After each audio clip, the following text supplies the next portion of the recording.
Good morning, ladies and gentlemen. Uh, Welcome back.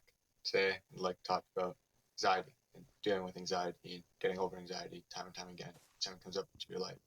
Now, my experience with anxiety is I've been dealing with it for 5 years now. Ever since COVID happened, I had a lot of troubles just dealing with COVID. And you know, my friend said this thing that said this saying, mental health is never cured. Like once you have mental health, there's no cure for it. It's just battling with it every time and suppressing it so it no longer affects you.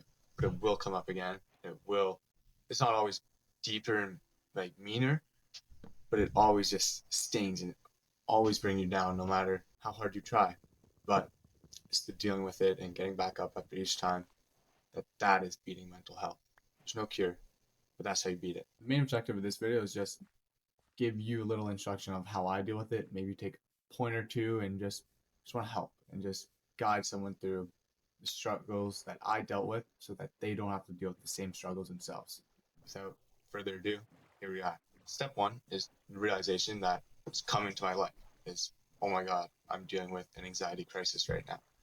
And the way that I realize it is I have a habit tracker. So each day I'll fill out tasks that I do. And I realized I was like, wait a minute, I haven't done anything for 3 days. What am I doing? And I wasn't even getting out of bed. If that for you, if that outlet for you is journaling or reflecting or some other way of just keeping yourself accountable each day, you will realize like you've had these 3, 4 bad days in a row. And then you start realizing, oh, well, because this happened to me. For me, it was my dog died. I had a huge moral dilemma in my life, overworked with school and work and life. Like, and it happens. It happens. There's nothing. These are not controllable variables. But I mean, well, my work is, but the other ones, like, they're not controllable variables. They just happen to all occur at the same time.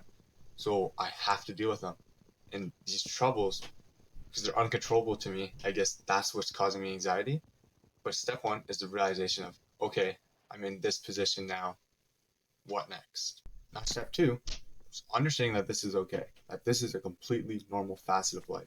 People deal with hardship, struggle, bad things happening to good people all the time. It's not the end of the world. And you can sit there and you can sulk for a little bit. No one's denying you the opportunity to cry or feel sorrow for yourself because you're well in the right to do that. But only for a moment.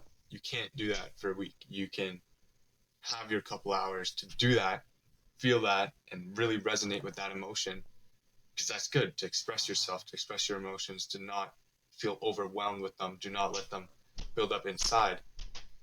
So do that, please. Yes, agreed. Do that. Step three is physically putting this on pen and paper, a video, or go see a therapist or something.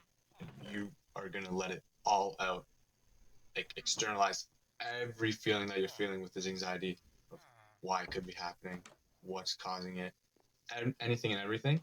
And then once you have everything on your piece of paper or a video, you're going to formulate a game plan to how to conquer this.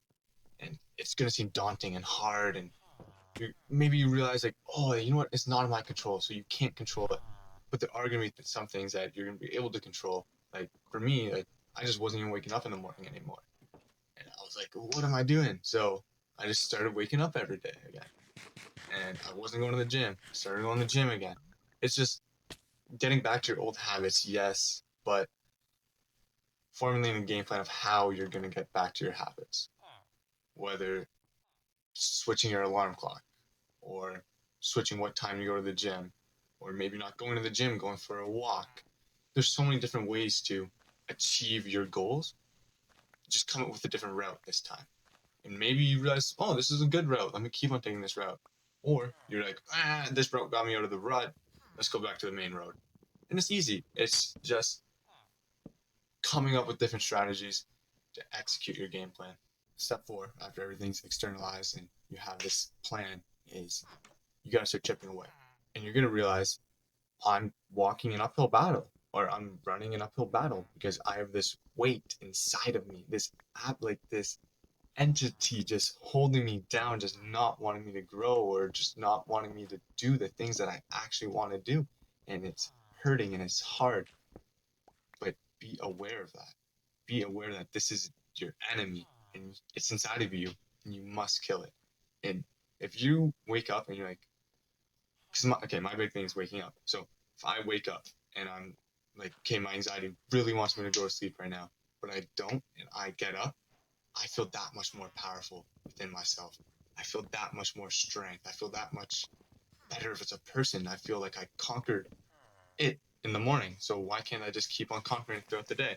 And the biggest takeaway with this is you are not your anxiety. Your anxiety is different. It's not a part of your soul. It's just, I don't know what it is. I'm not a psychiatrist or anything, so I can't tell you exactly what it is.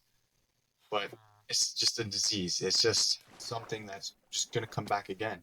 It's inevitable. Like once you realize you have a mental health issue, there is no cure for it. So it's death, taxes, my mental health issue coming back. But you're going to be dealing with it. You're going to get stronger each time, and it's going to affect you. Maybe not less and less, because I don't want to say that because that's not true.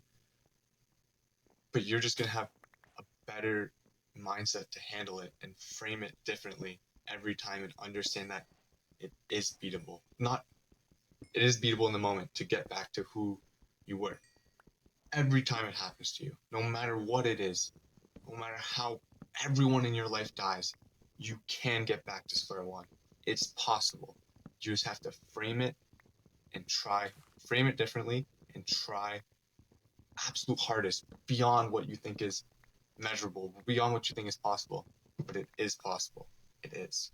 So yes, that is my story with anxiety and how I've dealt with it throughout my 5 years career experience with it, and how each time I get back up. And it's hard, guys. It's mental health is always obviously is real, and it does inflict pain on you, but you can beat it time and time again and get over it and live that life of clarity and fulfillment. It's possible. I want you to know that. And well, if you made it this far, I'll give you guys my last big tip. This one's really personal. Is is listening to some soul jazz. Really, really calms me. Really gets me in the right mindset to continue at life. So recommend doing that if you guys don't already. Great genre of music. And yes, that is all. Take care, guys. See you next time.